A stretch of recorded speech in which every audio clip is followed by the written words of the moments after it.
السلام علیکم ناظرین، جیسا کہ آپ نے میری پچھلی ویڈیو میں حضرت ابراہیم علیہ السلام کا ہجرت کا واقعہ سنا، آج ہم آپ کو اس ویڈیو میں بتائیں گے کہ حضرت ابراہیم علیہ السلام نے دوبارہ ہجرت کیسے کی اور وہاں پر حضرت سارہ علیہ السلام کے ساتھ کیا واقعہ پیش آیا۔ تو اس واقعے کو سننے کے لیے آپ ہمارے ساتھ جڑے رہیے۔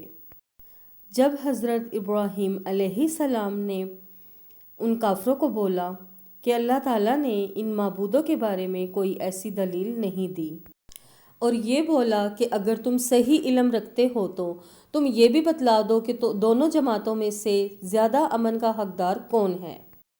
امن صرف ان لوگوں کے لیے ہے جو ایمان لانے کے بعد دین کو مکس نہیں کرتے، خالص اللہ کے لیے ایک ہو جاتے ہیں۔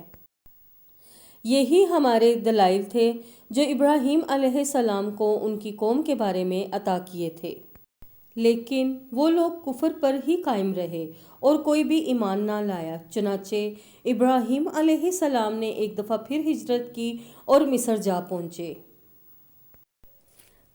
وہاں کے بادشاہ کو خبر ملی کہ ایک شخص ہجرت کر کے یہاں آیا ہے اور اس کے ساتھ ایک عورت ہے، وہ بہت زیادہ حسین و جمیل ہے۔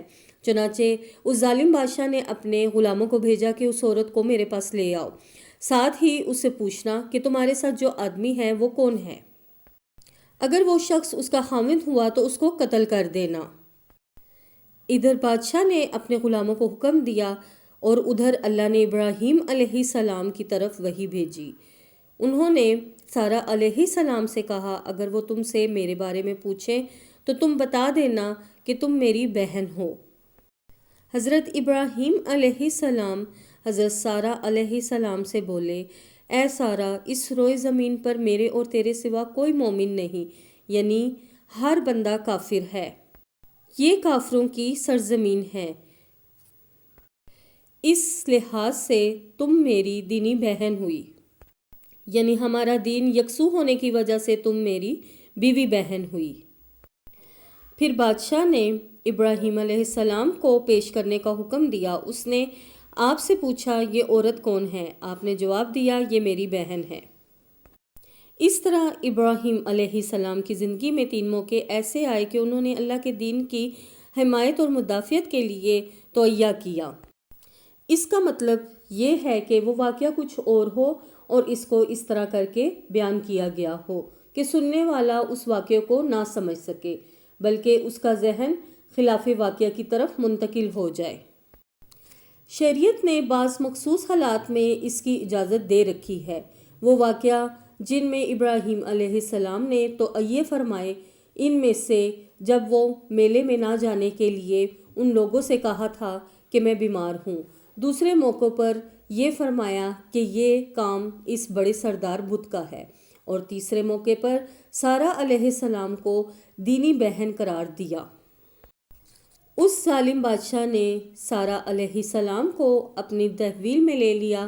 جب سارہ علیہ السلام کو معلوم ہوا وہ ایک بدکار شخص ہے تو اس نے اللہ تعالیٰ سے دعا کی کہ اے اللہ، تجھے معلوم ہے میں تجھ پر اور تیرے نبی پر ایمان لائی ہوں اور اپنے جسم کو اپنے خاوند کے سوا ہر ایک سے محفوظ رکھا ہے، لہٰذا آپ اس کافر کو مجھ پر مسلط نہ کیجیے۔ چنانچہ اس کافر نے سارہ کو پکڑنے کے لیے اپنا ہاتھ بڑھایا تو اس کا ہاتھ شل ہو گیا اور اپنی جگہ پر جم گیا، اور وہ چیخو پکار کرنے لگا۔ اس میں اتنی طاقت نہ رہی کہ اپنے ہاتھ کو حرکت دے سکے۔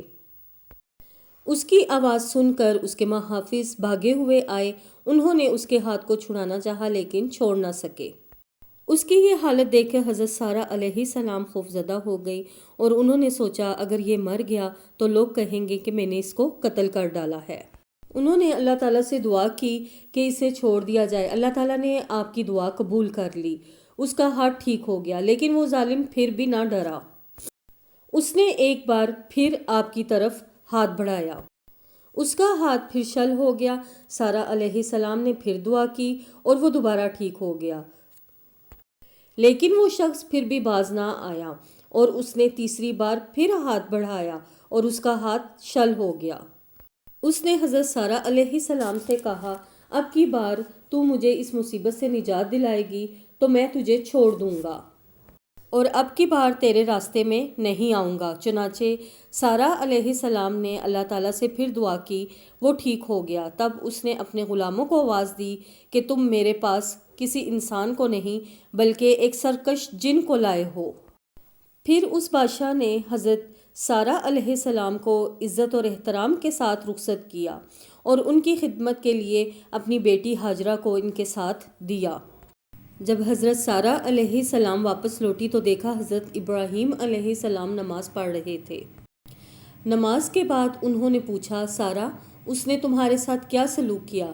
پھر حضرت سارہ علیہ السلام نے سارا ماجرا سنا دیا۔ سن کر آپ علیہ السلام نے فرمایا، تمام تعریفیں اللہ کے لیے ہیں، اب ہم یہاں مزید نہیں رہیں گے بلکہ واپس جائیں گے۔ چنانچہ آپ ایک بار پھر فلسطین میں آ گئے۔ ناظرین، یہ تھا حضرت سارہ علیہ السلام کا واقعہ جو اس بادشاہ کے ساتھ گزرا تھا۔ مزید واقعہ جاننے کے لیے آپ ہمارے ساتھ جڑے رہیے۔ اگر آپ کو یہ ویڈیو پسند آئی ہے، آپ اس کو لائک اور سبسکرائب کیجیے۔ شکریہ۔